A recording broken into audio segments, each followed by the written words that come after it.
I love underrated games on Roblox. Some of my favorites are One More Night, Nullscape, Fighting, Combat Initiations, and some of them you may not know, like Crossovers or Super Scuffle. But a few days ago, I stumbled across a game that just released called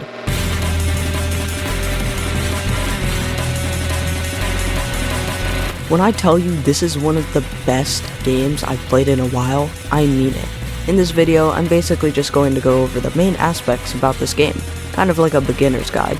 I do only have around 2 to 3 hours of playtime, and I probably have no clue about what I'm actually talking about. So without further ado, let's start off with... This section is going to take a little bit, so I highly recommend looking at the Zenith Tower wiki in case I get anything wrong, as well as the Zenith Observatory website, which shows you the tower rotations.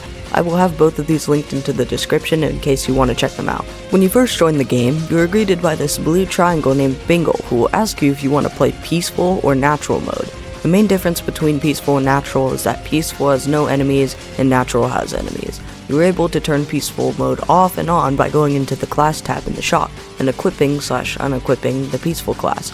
Also, Bingo may or may not be evil. Who knows? Your main objective is to collect these triangles while scaling the tower as high as you can. On the side of your screen, you will see the shop, badges, index, settings, emotes, modifiers, and your triangle currency.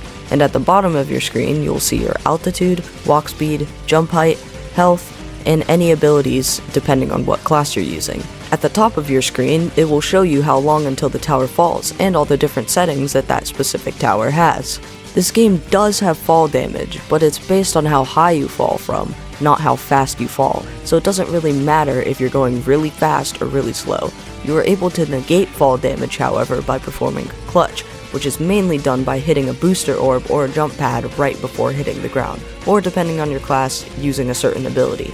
I should probably mention that when you die, your progress like statues and triangles save, but when a game actually ends, then that's when you lose your progress. Speaking of triangles, they play a huge part in this game. Collecting triangles do 2 things, and depending on the color, they can do 3.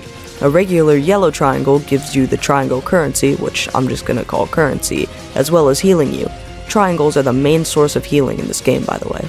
Red, blue, and green triangles, however, give you currency and health, as well as giving you a buff to your stats.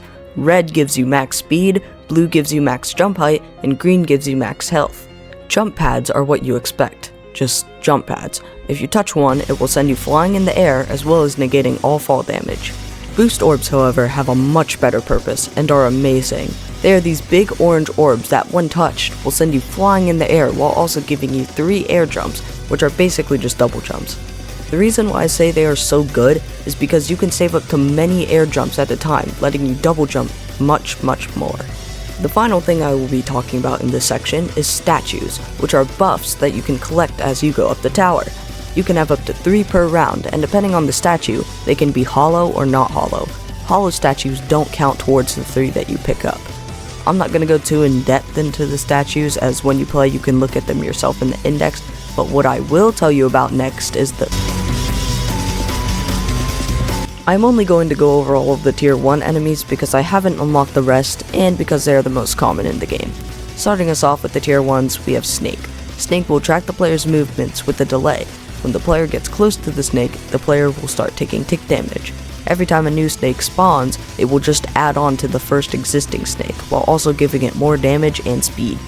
Snail is very similar to Snake, like being able to do tick damage the closer it is to the player. The main difference is that its speed depends on how far away the player is. With every snail spawn, the size and damage of the snail will increase. If the snail is farther away, it will become faster, but the closer it gets, it'll become slower. Pew follows the player and shoots a small yellow orb that does 1 to 5 damage. Before I go on, I forgot to mention that in the index, the devs give you tips on what you should be looking out for. Just thought I should mention that. Raid will follow the player and latch onto them after a few seconds, requiring you to use a jump pad or a booster orb to get them off. 5 seconds after they latch onto you, they'll start doing tick damage.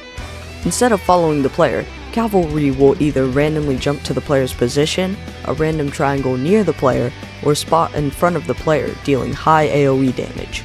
The final tier 1 enemy is Needle. Needle will orbit around the player until dashing, dealing 25 damage if the player is hit.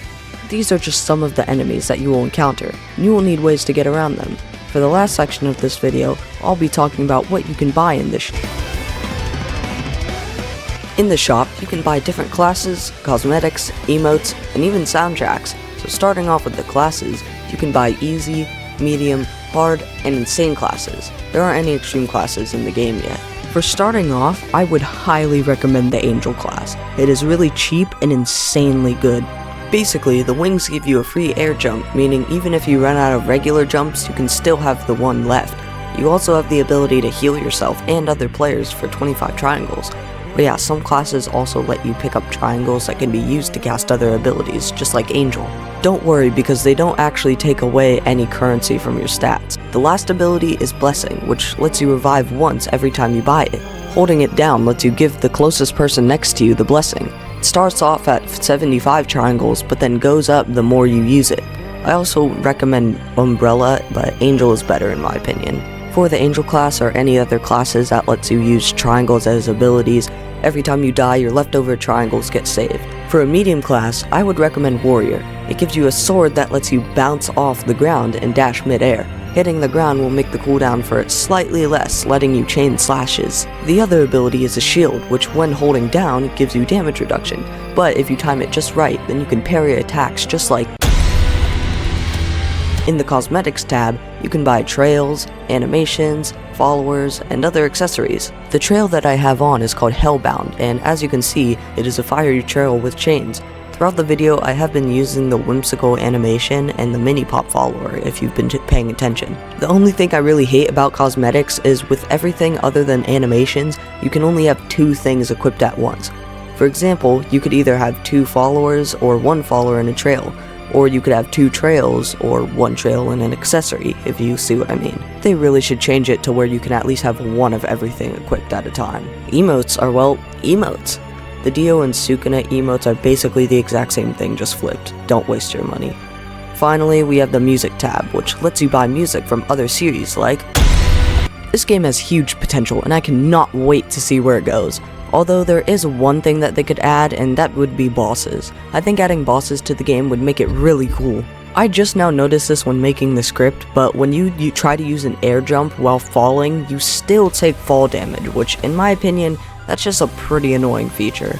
I can see why they added it, but they should at least make it to where it does 50% less damage, or just any amount that's not the real amount. Well hey, what do I even know? I only have around like 4 hours of playtime on the game. Maybe I'm just